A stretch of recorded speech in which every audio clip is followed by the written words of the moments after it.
two voices, one future. EUC, trends and graphics for sure, 2025 and beyond. So it will be an interesting roller coaster ride. We have 5 topics to share, and before we go to what's happening in our state, right? We just chatted about how great it is to be in London, to see new buildings, old buildings merge together. If you walk around, that's what I did this morning. I like the city. I'm from Netherlands, he's from Germany. It feels a little special to be here, to see friends, to have nice conversations, and it's called work as well. You're blessed, right? So that's how it feels. Hey, what the heck is happening in our space? Well, if you look at AI with apps and services and agents, if you look at standardization and simplification, if you look at complexity, if you look at thin clients and blending physical and virtual, from software to service providers, from public cloud to on-prem. Did you talk about that before? A little bit. But there are new people as well. So I like these easy stuff. Okay. But we picked new stuff. Exactly, for sure. Yeah. Hey, welcome. I'm Ruben. I'm a Dutch guy. I'm active in the EUC space for a while. Part of many different communities. Team remote graphics experts. Go EUC. DaaSLikeaPro. We'll use some of that data as well during this session. And I'm field CTO for Vision. I'm sitting between, I would say, customers and partners on one side, and then the product team on the other side. So yeah, cool job to run. Yeah, I'm Benny. You put my title in front of my name. Why would you do that? Okay, I'm into benchmarking primarily. This is my last week where I have a part-time job in parallels, helping them in product management. But you wouldn't believe it, but benchmarking, end-user computing, benchmarking, well, it's booming. I'm completely surprised about that. We're going to talk about what I'm doing a little later in this session. Pretty much like Ruben, a lot involved in community work, and yeah, let's kick it off. I'm actually not surprised that it's booming, because benchmarking is attached to user experience, which Yes. is very not attached to end-user computing. We're going to talk about that. Why is there a change? Why didn't people care that much about benchmarking end-user experience in the past, and why do they care now? We will see this. We are a little bit more in conversation mode than just in presentation mode. So it's not like a typical, what some of you have seen, like a Benny and Ruben session with like a lot of detailed content, a lot of slides. It will also be like more conversation style and some deeper tech later. Right, we have these five topics in mind to talk about and discuss and share details. Like one of the topics, simplicity versus flexibility, virtual app and desktop solutions in 2025 and beyond. Like IaaS or infrastructure in specifically EUC context for 2025 and beyond. About DaaS, that's about benchmarking and user experience for sure. And also remoting protocols and GPUs, we'll talk about that as well. So these are like the 5 major topics for this session. Simplicity versus flexibility. Interesting. Well, when you think about that, hey, what has come up? And when we prepped, simplicity is great. If you look at how complex our whole ecosystem is, everyone's sort of dream is like, hey, how can we make it simple? And every vendor will say we have a simple to use solution. There's no vendor who will say we have a shitty complex solution, right? They'll say something like that. Can I stop you at that point? Sure. Simplicity is bad for most of the people sitting in this room, to be very honest with you. If things would be simple, our customers could do it all alone. Or if you are a customer, you'd be able to implement, end-user computing solutions within a weekend or so. That would be disaster for most of us. So when we prepared this session, it was very clear that when we're talking about simplicity, this may be something that you don't like so much, but it's happening. It's almost like telling the story about Christmas to the turkey. Yeah. It's going to be great. Yeah. Great, that's it. The reality is that if you just as a simple example, you look at Cloud PC and the whole promise why Microsoft is building that, the end goal is all about simplicity. So that is, and it's heading into that direction. Who of you uses Windows 365? Okay, how long did it take to get it up and running? Months? What? Months. If you were alone? When I did my first, when I tried it first, it's just swiping the credit card, half hour later, you're ready to go. No, not in the enterprise. I'm not talking about the enterprise. Okay, good point, good point. If you want to deploy it for a large enterprise, it's going to take you months. Yes. But if you want to try it out, it's like, yeah, minutes. And that's the difference. Part of that is still like, you still have networking, you still have your identity, you still have your apps, you still have your user environment, so that doesn't go away. Maybe it's a little bit different.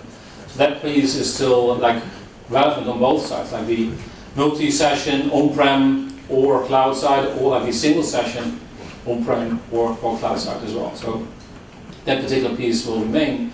But the whole infrastructure, the whole deployment, no noisy neighbors, like massively apps that are more and more resource intensive, like all elements which sort of make the gap between flexible, multi-session, but also more complex versus like single session, all encompasses in one solution. That sort of that gap becomes shorter. Yeah.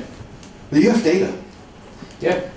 I have some data as well to share. If you look at like Windows 65 versus AVD, and AVD in this context is not using multi-user, multi-session, but single-user personal desktops, which in the previous session, the big bank in Switzerland, if you read between the lines or if you listen carefully, that's what they implement at large scale. So they're using AVD, and many people think AVD equals multi-session, which is overall or like undeployment scenario, and very commonly used deployment scenario. But in this example, this large deployment was using AVD in single user, like personal desktop deployment.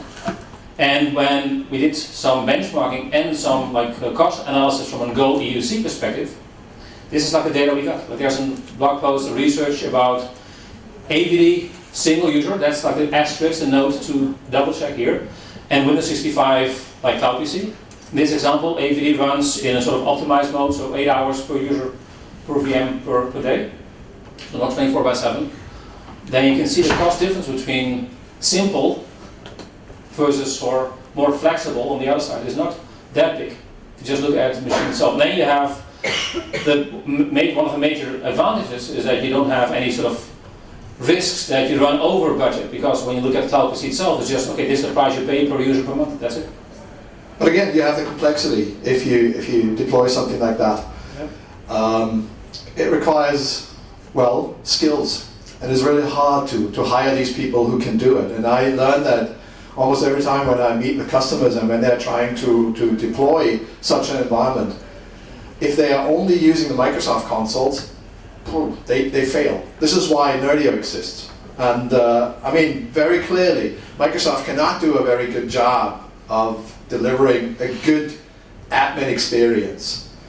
So you really need to know what you're doing if you want to do it without Nerdio. And there's a reason for that in Microsoft, because it's a different group that builds the management consoles compared to the group that builds the underlying technology. So there are so many product groups within Microsoft, and they do not work well together necessarily. And this is why it requires third-party vendors that fill the gaps.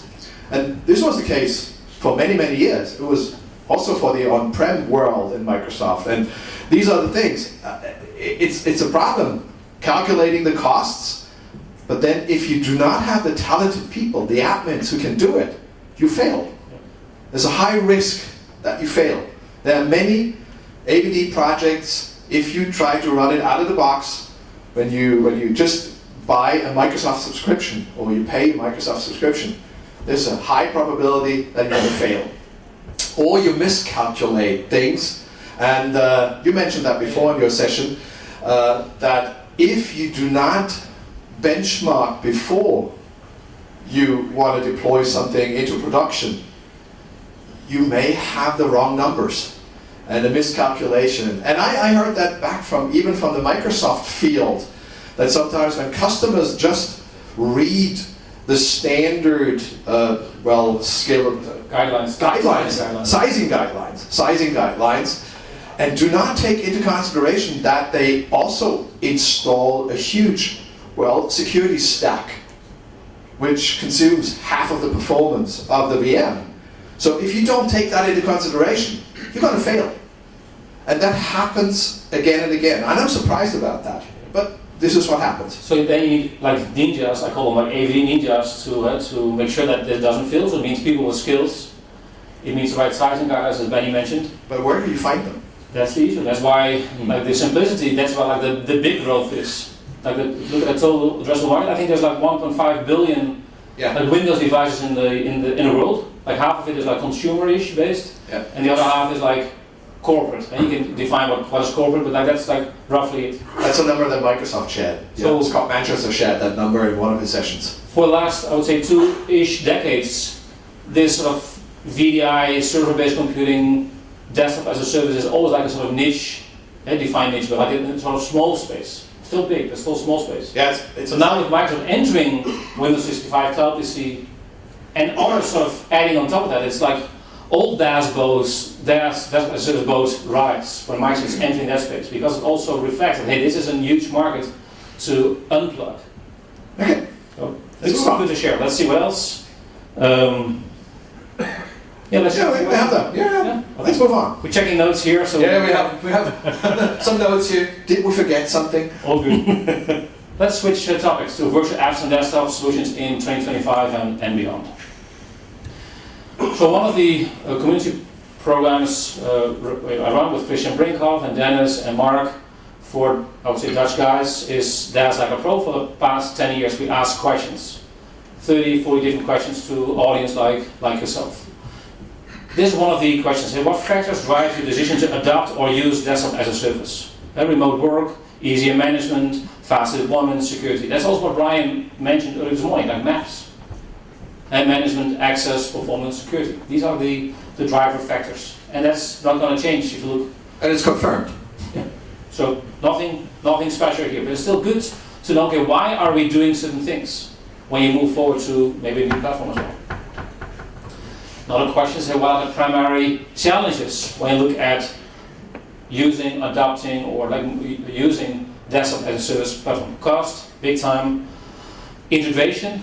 What takes a lot of time is integration with identity, with networking, maybe with security products, maybe with other teams as well. But user experience on 3. Exactly. Wow. UX. Performance is also attached to UX often, so you can see as well. So UX and performance.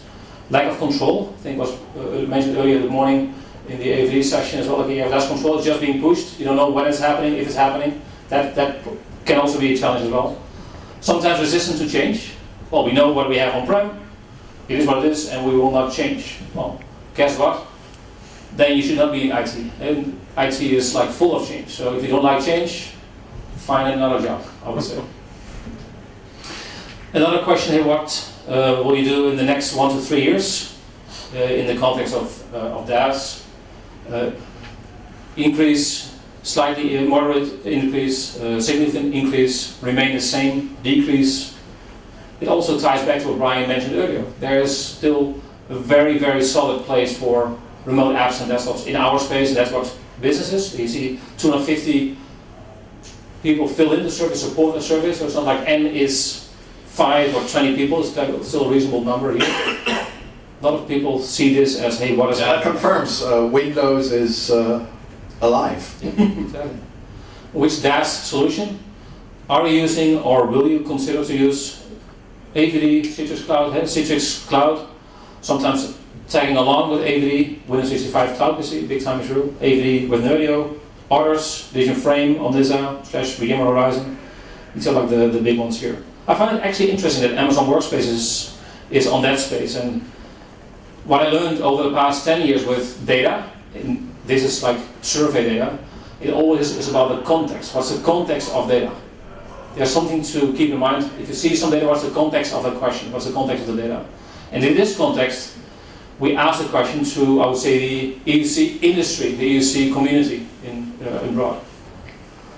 Maybe the reason why Amazon Workspace is so relatively low, in my opinion, is that maybe the EUC community around AWS is very small as well. Can also The big surprise for me was how high Windows 365, the cloud PC, is. Yep. Because it was introduced only 2 years ago or so, Yep. 3 years ago, Yep. and it's already on number 3. That was a big surprise to me, and it shows that the PC, the concept of a PC, a personal computer, it comes back. And that goes back to the conversation we had earlier about simplicity. Microsoft knows PC really well. Yeah. Yeah, why not use that? That one. Yeah. There's a question yet? You mentioned the context of the survey. Do you know who you're surveying? Are we talking about techies? Are we talking about IT manager? Are we talking about Good question. So the question is, what is sort of the audience who filled in the survey? Yeah. I would say, I don't have the exact numbers, but like 80% of the, maybe close to 90% of the audience is like people like us, more technical people. Okay. And 10-ish% was like marketing, sales, non-tech colleagues. So we can assume a low level dreaming. Yeah. Compared to C-level. Yep. Yep. Okay. Yep. But I also see that this question is relevant. I'm really curious how fast or maybe how slow things are progressing. We assume things are progressing fast, but what I see in the field is that people say, I'm tired of vendor ABC and I want to move away from them to something else. The reality is that that move away is not that fast. It takes quite some time because it's so embedded into small or bigger organizations, what I see. And often it's also tied to the infrastructure conversation as well, which we'll talk about a little bit later. When we talk about the industry, one of the sort of companies to look at is Gartner with their Magic Quadrant. I shared it in the previous session, but still there are people not in my previous session, so it's good content to share where you can see, hey, what is happening past year in 2023 and what's happening this year. You can see Microsoft ramping up in the leader quadrant. You see on this side Citrix moving down from last year. You see new vendors like Vision into the visionary quadrant, Parallels in the visionary quadrant as well. And you see vendors, especially in like the niche players, like moving lower to the stack in that sense. But VMware and Citrix also moving away from their leading position a little bit. Makes sense if you look at what's happening. Like refocus, Citrix is refocusing to their sort of main 3,500 main customers. Is their main focus. On this, I was like in limbo land for a while. Doesn't help either. And with the Broadcom VMware sort of acquisition spin out of EUC business. So really curious how 2025 will look like. But still, this is like very new. Like this is August 2024, so it will take a while before we see that effect. Alrighty, good. Now, infrastructure. So you also have a couple of numbers here. Mm-hmm. So, do you anticipate migrating workloads from the cloud back to on-prem currently or in the future? 42% say no, stay in cloud. 27% considering on-prem. 22% is hybrid, like hybrid mode. Yeah. Interesting. Because when you read the news, when you read the computer magazines, there are articles about customers migrating back from the cloud to on-prem. This is not completely confirmed by these results here. Yes, if you look at isolated incidents or customers, then you have this situation that is happening. But generally speaking, people want to stay in the cloud. As soon as they migrate to the cloud, they want to stay there. Considering, yes, but what is the point that makes them, move back to on-prem? If cost went way overhand. Yes, cost. That is the one thing that happens it's most likely to happen, that they are overwhelmed by the cost because they did calculate the costs in a wrong way, as I said earlier. They use the wrong sizing assumption. Yeah, exactly. And so they're surprised, and the bean counters say, no, we got to move back. But this is most probably even more expensive, moving back and forth. Yeah. So I don't foresee that it's going to happen too often. What in the context of infrastructure for EUC, what I also see is like with the whole Broadcom VMware like change, with like simplicity, also price increase, that whole topic already talked about that in the past. You see, just read the news, but it also is a question: what are the alternatives to that? Is a very valid question. What is like? Okay, you want to move from VMware Broadcom to something else. What is the alternative? Is Proxmox? Is it really the alternative? If you look at their support, if it's Hyper-V with SCVM, well, Hyper-V is nothing wrong with that, but SCVM, maybe. Yeah, Nutanix. Azure Stack ACI or Azure Local, Yeah. maybe, but still very early days. If I just talk about that with others. Yeah, customers I'm talking to, they most likely cloud. Yeah, want to migrate to like Nutanix if they want to stay on-prem. What about Sensor then? Ha, good question. It exists, and even those customers who have a license, they don't use it. I don't know why. Is there any opinion here? Why do people not use SenServer, even if they have licenses? Sorry? It's got a bad reputation, right? It's got a bad reputation. Yeah. We went through a cycle, I don't know, 5-6 years ago where that networking stack will go down on you in a heartbeat and then it's gone, like not trusted. It's all about trust. Yeah. Okay. That's like the theme of trust is also what I see when customers are looking for alternatives. It's mostly not technology. Like the technology, they know what works and doesn't work. But can I trust the company moving forward? Yeah, Citrix, you mentioned, Yeah. Same story. Can I trust that company from a customer? Yeah, we try to be careful here on stage. But also if you look at infrastructure right now, there is also like a sort of, called like artificial advantage when you look at Microsoft licensing. In my opinion, doesn't help the industry either. So why is it so tough to run Win 10, Windows 11, single user or multi-user in a non-Microsoft context? Why is it so tough to run Office in a non-Microsoft context? From my perspective, that doesn't help the industry, doesn't help the customer, doesn't help the partners either. That's a completely different topic.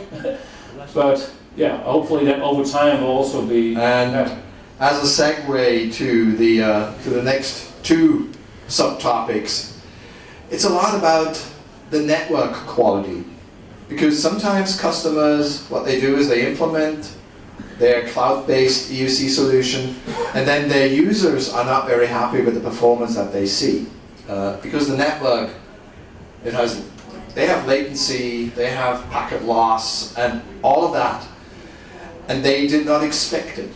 And I'm always surprised about that. I do a lot of benchmarking where end customers, they invite me to come, and one of the first questions I ask them, oh, you have also work from home scenarios? Oh yes, we do. So what is the average latency and packet loss rate and bandwidth that these work from home users have? And they cannot answer that question. So typically I come back like after 2 weeks and I give them these 2 weeks to find it out, and sometimes they go to I talk to the EUC guys, and then they talk to their colleagues in the networking department, and sometimes they come back to me and say, whoa, that was an interesting conversation. We had the impression they were waiting for that question since years, and they bombarded us with data, and I'm like, but you never asked before. Why? This is such a critical aspect of your entire infrastructure and the quality that you deliver to the world outside, to your users. Why didn't you ask for those numbers? Because you were trying to fix the infrastructure and to optimize the infrastructure on your side in the data center, but you did not ask for the network quality. That's sometimes it's surprising. Oh, we cannot fix latency. No. We're still investigating in Switzerland how we can make it faster, but still no answer to that. But and Switzerland has a very fast backbone. They have fiber across the country. So one of the benefits of cloud is you can just run the virtual machines closer to the user, so that helps in some degree in that whole conversation. And let's switch to this topic, right? Yeah. So to DaaS, digital employee experience, and yeah. Let's see if... Can I have the other microphone, please? that one. I Yeah. get my hands now. See? Thank you. Good. So now we're going to talk about the digital employee experience a little bit. And Gartner defined DEX as something that focuses on the end user, on the employee. Wow, that's a big surprise. Why did that happen? And I also had this conversation with Microsoft. Why is the end user in the focus suddenly? And this is exactly because of the new strategy, or the new, well, mission to win more than these 150 million users that we have in our EUC industry. It took us roughly 25 years to get a 10% piece of this entire Windows market. Now, if the RDS and Windows 365 team in Microsoft tells Satya Nadella that it's going to take another 25 years until they are at 20%, I don't think they're going to survive. So they need to be more aggressive to go out there. This means to address those customers who don't know what end-user computing is, who don't even know what a remoting protocol is. It's like Netflix advertising their service. If you use Netflix, you don't want to know how a streaming protocol, a video streaming protocol works. You just consume it, and you trust that they're going to make it happen, no matter how crappy your network is.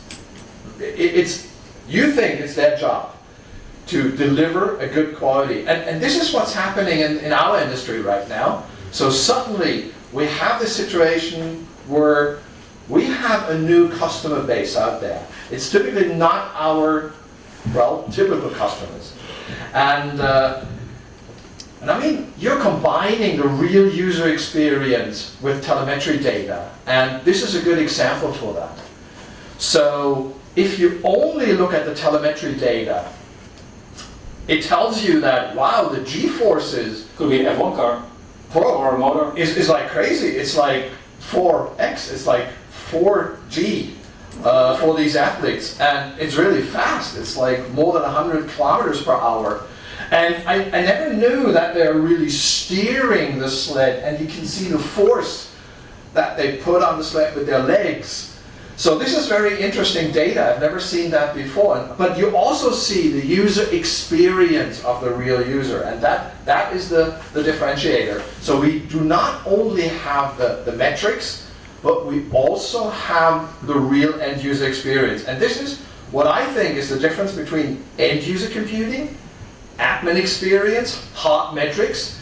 This is what we've been doing over the last 25 years. We tried to build the back-end infrastructure, and we used hard metrics to find out how good it is. CPU performance, memory consumption, IOPS, all these things. But we did not really look at the end-user experience, because end-user experience, DEX, these are soft metrics. And this is why I started recording the screen and producing screen videos, because I wanted to see what the end user experience is. And I started doing that more than 10 years ago. At the beginning, literally nobody cared. It was like something for the geeks. But now we are at the point where people do care, because now we want to see what the real end user experience is. Plus, we also want to see the hard metrics. Combine the two things, allowing us to find out, like we saw with the video earlier. You want to see what the end user experience is, but at the same time you want to see the metrics, because this allows the athlete to analyze such a run and then improve the quality. Good. I mean, these are the typical suspects that help us to collect telemetry data. And I mean, you see who the champions are in this market. And there are many. Just a quick note, Benny. Yes, So it's all about context, right? So if you look at the Gartner Magic Quadrant for DAX, which is a different Magic Quadrant than the DaaS one, then you see, for instance, like NextThink really high up in the ranks. Well, NextThink here is just in the middle. So it's a different context. NextThink is not that commonly used in our space is still used, but not commonly used as, for instance, console is being used. So always take the context of data in mind. And also many of these products are more like collecting data and not so much sort of connecting the data to like what is the data connected to the user experience itself. And the third one is what I also like is, okay, now I want to automatically correct if there is an issue. So that collecting data is what Benny will show, what his toolset will do. And then connecting what the tool is showing to like, hey, this is what the issue is. If I want to measure, I want to collect. And then automatically correct is the next thing. So collect, connect, and correct. That's what I learned from some other folks. So why I really enjoy using these two terms in the DaaS context. So, like I said, not only collecting telemetry data, but also recording the screen. This is what I started early on, and using simulated workloads, like workloads that are reproducible. If you use human users, it's much harder to produce reproducible results. So that's sort of the methodology that I'm using to measure all that. And I mean, the setup of such a lab, what you need to understand, there is a screen capture device, there's a video recorder PC, but at the same time, there is a telemetry collector, like a component collecting performance data, because we want to correlate the data. So, if we check that out, if we look at some of the results, then we look at remoting protocols, and more we look at GPUs. And for those of you who attended Brian's session earlier today, he was talking about AI. For me, an NPU is the next iteration that we're going to see also in our VDI infrastructure. Today, we're looking at GPUs. That is the first entry point into that. And the reason is that even the Windows operating system itself relies on a GPU. If a GPU is not present in the system, it's emulated, and that makes it slow. Yes, it's good enough for some standard Office workloads, but even if you're using Microsoft Office and you add some like animations and like transitions in your PowerPoint, you rely on either very powerful CPUs or GPUs. So what I did is I compare many of the results, like I said, the screen recordings compared, and at the same time looking at the telemetry data. You see the color-coded telemetry data in the lower half, and the video comparisons in the higher half. RDP versus HDX, GPU-enabled VM types. Is a G4 better than an A10?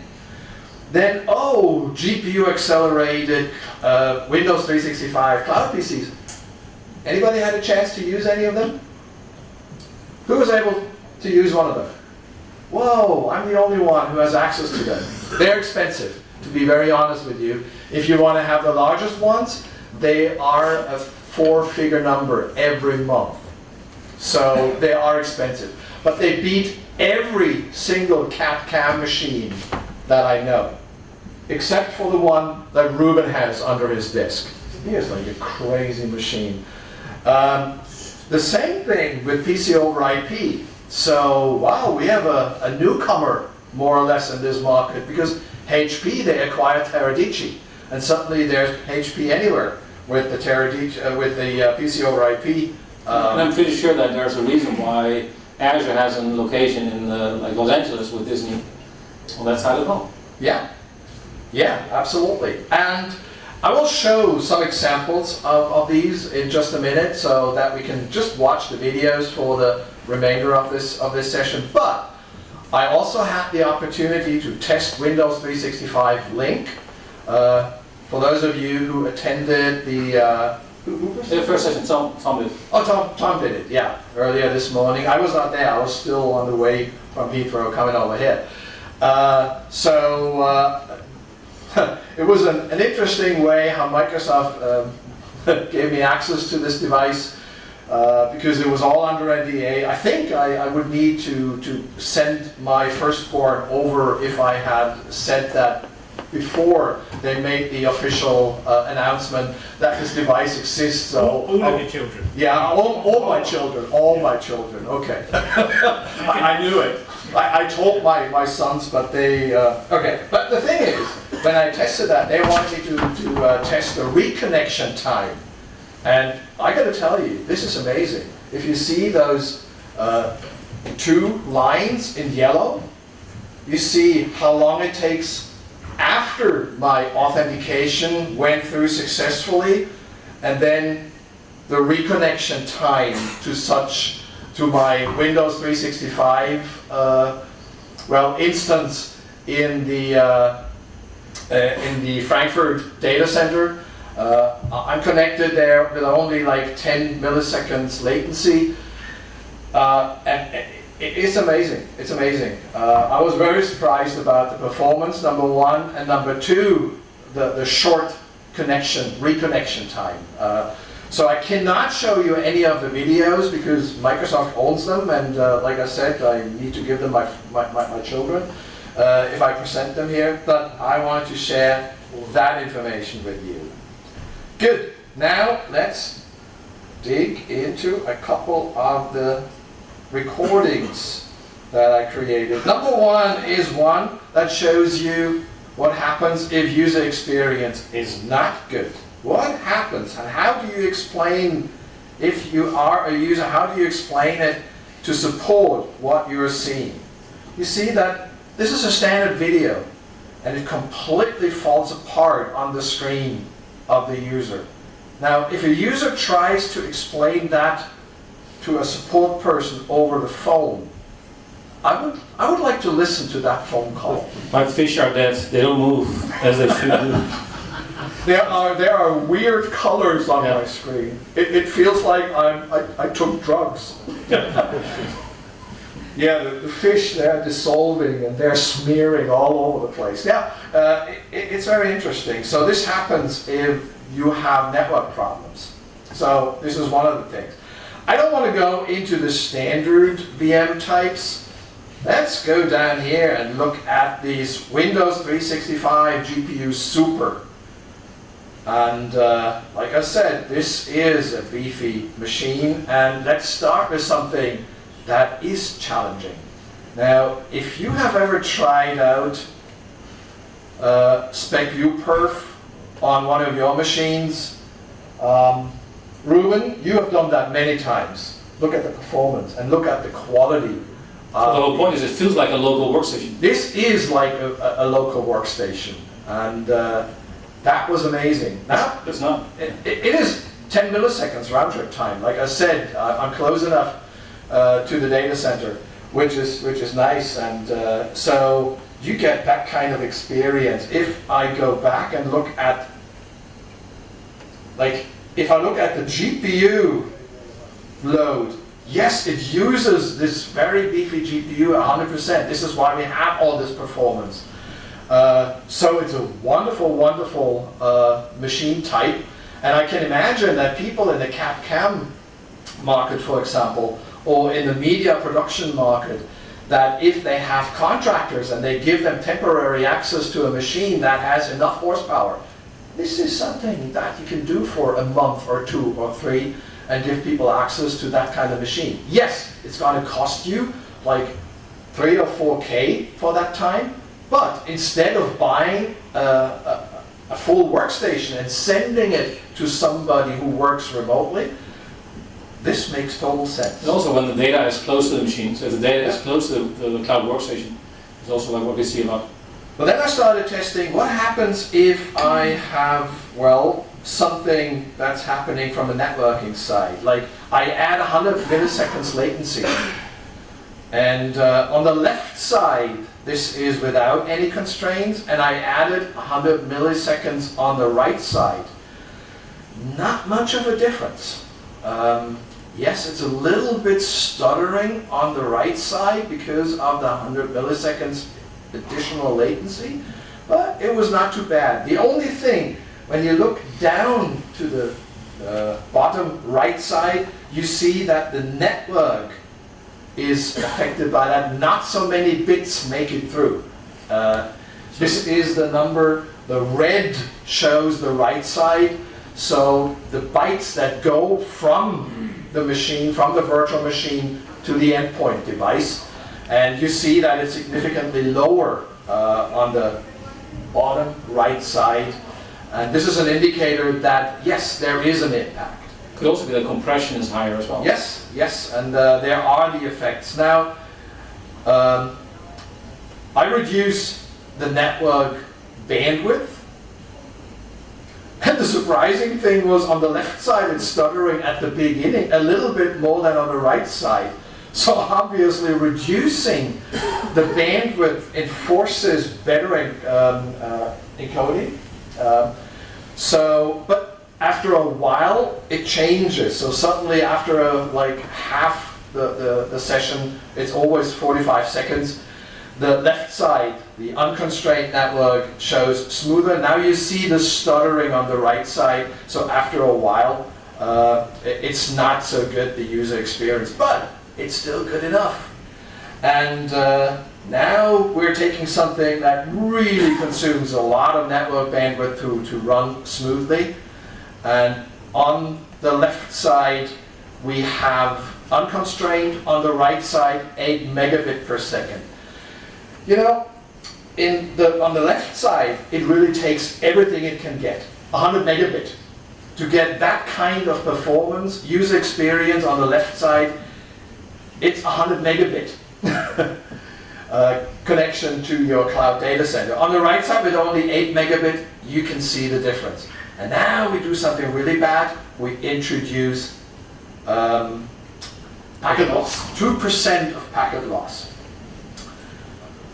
It's not bad. Performance is not bad. I was surprised about that, and I say that because if I do the same thing with PC over IP, that is PC over IP on the left side unconstrained, and on the right side constrained. Now on the left side, outstanding performance, very, very smooth. PC over IP is optimized to run through very thick networks with no latency. No packet loss. No packet loss. It's outstanding. It's better, even better than the RDP quality. The image quality is very, very good. But, let's start it again. What you see is on the right side at the beginning, it kind of falls apart. It shows a massive artifact.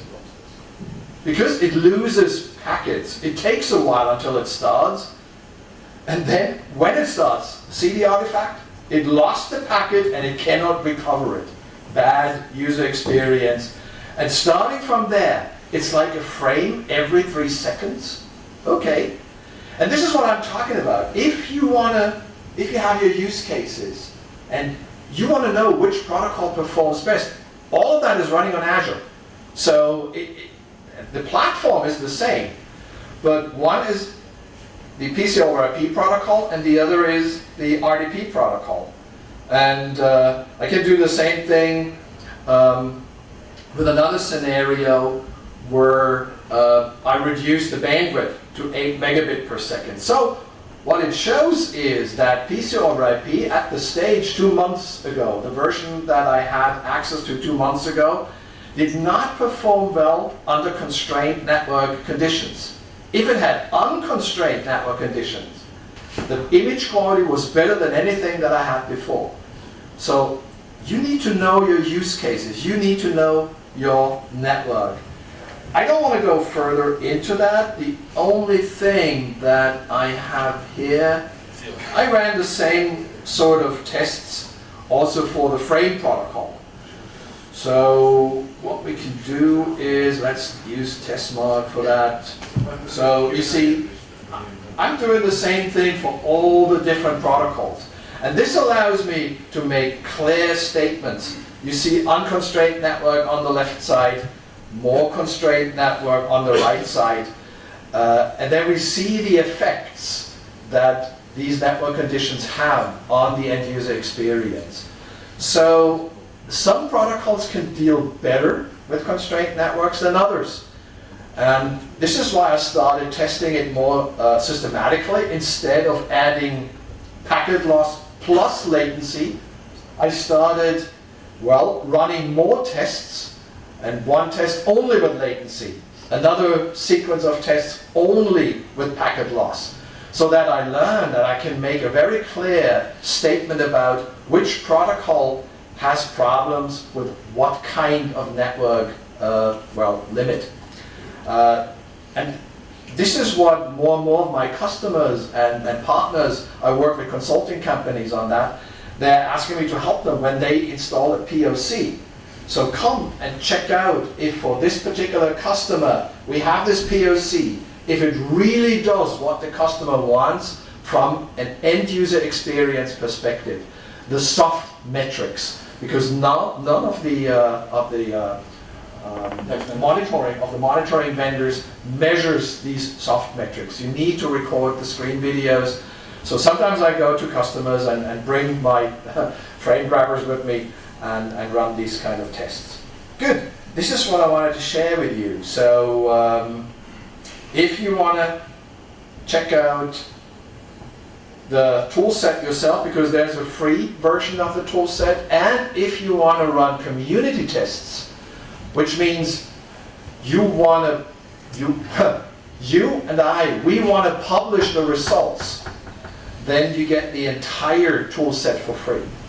But you need to publish the results, so I gotta check that. So you cannot have it for free if you do not publish the results and share it with the community. And there are also additional test results, like these tests that I showed earlier with the frame remoting protocol.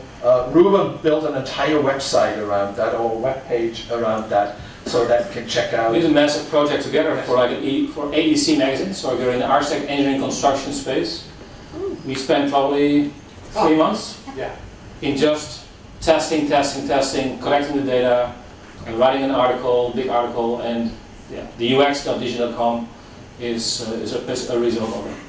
Okay, this is it. So we're talking about simplicity versus flexibility, the solutions, the infrastructure, and then DEX and the remoting protocols and GPUs. And like I said, I expect in the near future that we will see the first VM types that have an NPU. So GPU is like, okay, this is what we can do now, and it's only a matter of how fast can all the hyperscalers deploy all the GPUs to their data centers. This is a logistical challenge. We're talking about hundreds, thousands, or millions of GPUs that they need to roll out in their cloud data centers. And this is not an easy task. Typically, the hyperscalers, when it comes to GPU generations, are 2 years behind. So that's what we learned when we did this project. Good. Good. Exactly. And this is what Ruben already said. If you don't like change, you're in the wrong industry.